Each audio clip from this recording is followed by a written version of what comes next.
ಕೆಲಸ ಇಲ್ಲ, ಸಂಬಳ ಇಲ್ಲ, ಬಾಡಿಗೆ ಕಟ್ಟಿಲ್ಲ, ತರಕಾರಿ ಇಲ್ಲ, ಹಾಲಿಲ್ಲ, ಸ್ಕೂಲ್ ಫೀಸ್ ಕಟ್ಟಿಲ್ಲ, ಮನೆ ಕಟ್ಟಿಲ್ಲ, ಸೈಟ್ ತಗೊಂಡಿಲ್ಲ, ಬಂಗಾರ ಇಲ್ಲ.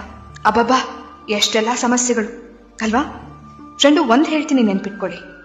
ನಮ್ಮ ದೇಹದ ಆರೋಗ್ಯ ಎಲ್ಲಿವರೆಗೂ ಚೆನ್ನಾಗಿರುತ್ತೋ ಅಲ್ಲಿವರೆಗೂ ನಮಗೆ 1000 ಸಮಸ್ಯೆಗಳಿರುತ್ತೆ. ಯಾವಾಗ ನಮ್ಮ ದೇಹದ ಆರೋಗ್ಯ ಕೆಡುತ್ತೋ ಆಗ ಉಳಿಯೋದು ಒಂದೇ ಸಮಸ್ಯೆ, ಅದು ಆರೋಗ್ಯ ಸಮಸ್ಯೆ. ಎಲ್ಲ ಸಮಸ್ಯೆಗಳನ್ನ ಎದುರಿಸೋಕೆ ಮೊದಲು ನಾವು ಚೆನ್ನಾಗಿರ್ಬೇಕು.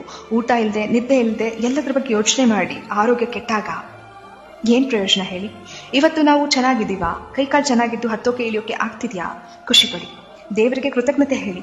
ಆಮೇಲೆ ನಿಧಾನವಾಗಿ ಕೂತು ಎಲ್ಲಾ ಸಮಸ್ಯೆ ಎದುರಿಸುವಿರಂತೆ. ಹೇಗೆ ಬದುಕು ಕಟ್ಕೋಬೇಕು, ದುಡ್ಡು ಹೇಗೆ ಮಾಡಬೇಕು, ಕಾರ್ ಹೇಗೆ ತಗೋಬೇಕು, EMI ಕಟ್ಟಬೇಕಾ, ಆಮೇಲೆ ಯೋಚನೆ ಮಾಡಿ. ಆದ್ರೆ ಅದೆಲ್ಲದಕ್ಕಿಂತ ಮುಖ್ಯವಾದದ್ದು ಸರಿಯಾದ ಊಟದ ಕ್ರಮ, ನಿದ್ದೆ, ವ್ಯಾಯಾಮ, ಮನಸ್ಸು ದೇಹನ ದೃಢವಾಗಿಟ್ಕೊಳ್ಳೋದು.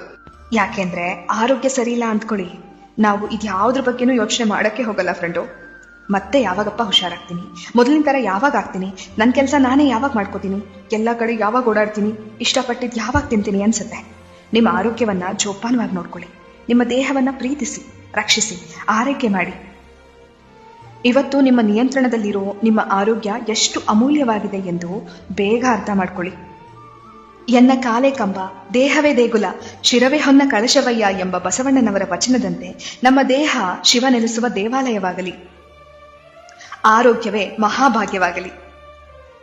ನೀವು ಕೇಳ್ತಿದ್ದೀರಾ ಭಾವಗಳ ದನಿ. ನಾನು ಕನ್ನಡದ ಅಪ್ಪಟ ಅಭಿಮಾನಿ.